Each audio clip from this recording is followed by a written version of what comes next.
A día de hoy es innegable que China vive en el futuro. Grandes ciudades como la que tengo detrás han aparecido de la nada. Un avance tecnológico digno de un cambio de era. Pero todo esto ha sucedido en el transcurso de 30 años. Hoy en el episodio 7 de esta serie vamos a entender la oscura realidad de por qué China vive actualmente en el año 2049. Aparte de las pocas cosas que nos llegan en las redes sociales de lo que sucede aquí, cuando aterrizas en cualquier grande ciudad de China te das cuenta de que su avance tecnológico es muy superior a cualquier otra parte del mundo. Por ejemplo, China tiene el 66% de las vías de alta velocidad de trenes del mundo. En general, una infraestructura que deja en evidencia a cualquier país occidental. En China existe WeChat, que para que nos entendamos es un poco como la navaja suiza de las utilidades digitales. Un poco raro, pero para que me entendáis sirve como mensajería tipo WhatsApp, llamadas, videollamadas, la red social, reserva de servicios como citas al médico, pagar multas, renovar documentos. Las empresas gestionan las horas laborales desde WeChat, las comunicaciones escolares por WeChat o una de sus funciones más importantes, los pagos. Y es que en China ya hace tiempo que no se utiliza el efectivo, todo se hace a través de WeChat, ni siquiera tarjetas físicas, desde el móvil con un QR, o puedes tener tú tu propio QR o el servicio. Estamos hablando de transporte, tiendas, el pago del alquiler, todo por WeChat. Para que lo entendáis bien, mirad esto. Ni hao.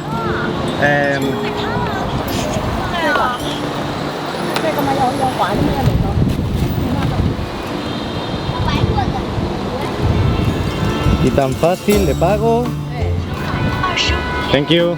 Sí, sí. Como veis, incluso una vendedora ambulante que en otro país vendería esto en negro, le he comprado este ventilador por WeChat y encima de echar aire hace luces. Esta pequeña tienda de barrio únicamente acepta WeChat y Alipay. Incluso este vendedor ambulante lo mismo. Si os fijáis, WeChat. China ha construido el sistema de vigilancia más grande del mundo. Estamos hablando de 700 millones de cámaras de vigilancia por todo China. No puedes cruzar una calle sin que haya miles de cámaras. 1, 2, 3, 4, 5, 6, 7, 8, 9, 10. Pero bueno, cuando llegas a una calle principal prácticamente te apuntan por todas partes.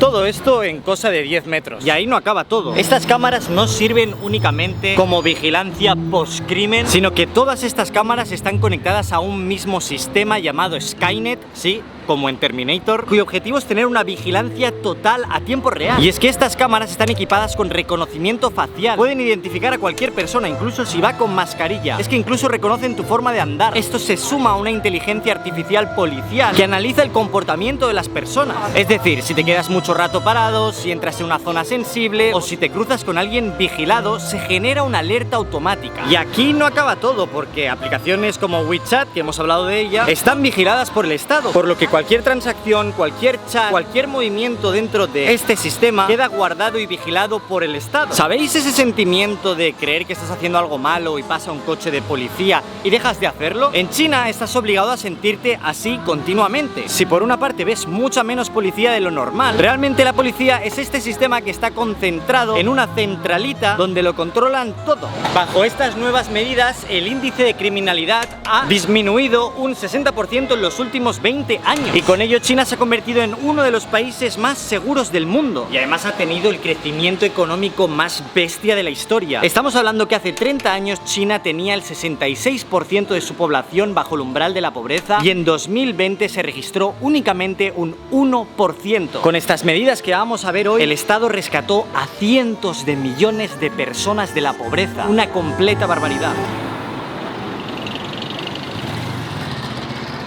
No solo eso, China en los años 90 tenía únicamente 170 ciudades y a día de hoy son más de 700 y que 17 de ellas son megaciudades que albergan a decenas de millones de personas en cada una de ellas. El ejemplo de Shenzhen me peta la cabeza. Hace unas décadas una pequeña ciudad de pescadores y a día de hoy el Silicon Valley del mundo. La mayoría de empresas tecnológicas importantes a día de hoy salen de ahí. O sea, en esa ciudad te traen la comida de tu delivery en drones, que hace unos años era una ciudad pesquera. Y la pregunta es sencilla.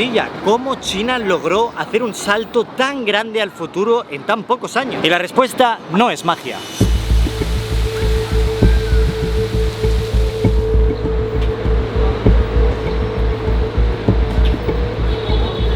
Y es que esto es fruto de décadas y décadas de planificación. Tras las reformas que se hicieron en 1978, China abrió su economía al mundo y se convirtió en la fábrica global bajo el lema Made in China.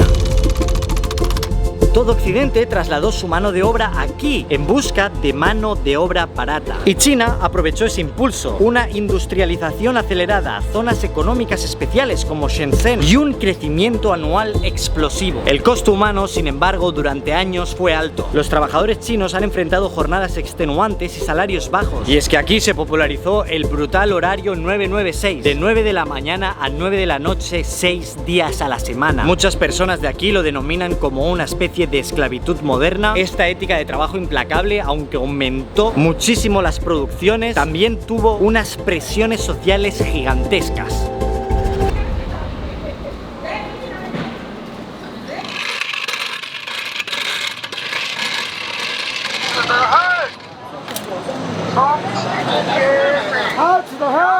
Esta industrialización desenfrenada tuvo unos costes muy grandes medioambientales, convirtiendo a China durante muchos años en el mayor emisor de CO2 del mundo. Aproximadamente un 30% de la contaminación del mundo la generaba China. Y como bien sabéis, la contaminación trae muchos problemas. Para que os hagáis una idea, solo en 2005 la contaminación aquí mató a 2,6 millones de personas. Y no solo eso, también hubieron sacrificios humanos y culturales. Megaproyectos como la presa de las Tres Gargantas inundaron pueblos enteros. Más de 1,3 millones de personas fueron desplazados por la fuerza para construir esta represa hidroeléctrica gigante. Y tened en cuenta que estamos bajo un régimen de un partido comunista. Este es solo un ejemplo de la gente que fue desplazada sin tener la posibilidad de decisión, a la fuerza. Aquí todo se hizo a la fuerza. Y es que sí, el plano de crecimiento iba por encima de todo. Daba igual las vidas que se tomaran o se incomodaran, el fin justificaba los medios. Si el gobierno te dice que te tienes que mudar, te mudas.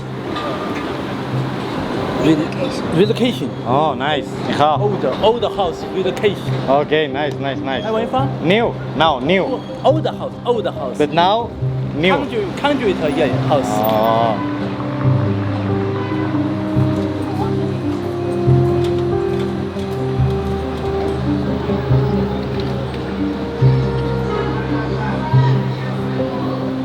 Y como todo país en crecimiento, empezaron a buscar recursos en el exterior. Invirtió en África, Asia, Latinoamérica para asegurar materias primas y mercados. Los medios de comunicación y políticos del occidente acusan a China de explotar a estos países del tercer mundo en una especie de neocolonialismo encubierto. Técnicamente, la China que conocemos hoy en día se ha construido a base de explotación. Y sé que es confuso pensar que estoy delante de una tienda de Prada cuando se supone que China es un país comunista. Es difícil de entender, pero voy a intentarlo. Si bien China lleva décadas siendo controlada por un partido comunista, es un comunismo completamente diferente al que conocemos. Para que nos entendamos, es una explicación poco técnica. Los chinos viven en una China comunista, este país es comunista, pero es como si en cierta parte las 1.400 millones de personas que viven aquí trabajaran en una misma megaempresa, China, donde el CEO de la empresa es el Partido Comunista. Esta macroempresa, este gobierno, es un gobierno completamente capitalista. Apuesta e invierte dinero para que su empresa, China, crezca por encima de las otras empresas, los otros países. Por lo que es por ello que se les ha permitido a empresarios aquí en China crecer muchísimo, hacerse millonarios, que haya consumo por todas partes, pero con un único objetivo en común, que no exista el individualismo, sino que todos formen parte de un objetivo: hacer grande China.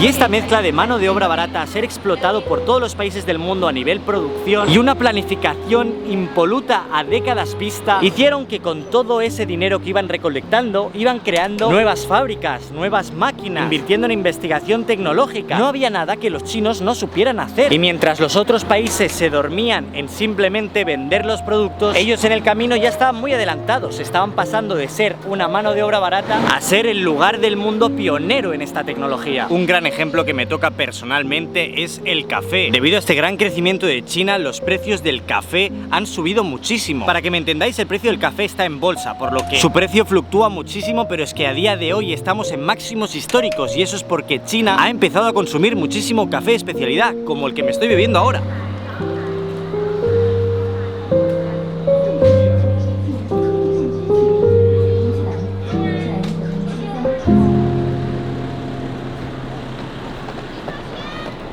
Y a pesar de todo, estamos prácticamente a la mitad del plan que tiene China de crecimiento. Es que si han conseguido todo esto en 30 años, imaginaros lo que pueden conseguir en 30 más. Y existe un plan, el plan del 2049, en la que China se proclama como primera potencia mundial por diferencia, donde han conseguido eliminar su huella de carbono, en el que hay un futuro muy próspero para su población y en el que básicamente serían los que exportan todo tipo de tecnología, todo tipo de servicios al mundo entero. Y la verdad, viendo cómo ciudades como esta se han levantado tan rápido, no me extrañaría en absoluto. Y aquí es como que entra un debate muy profundo.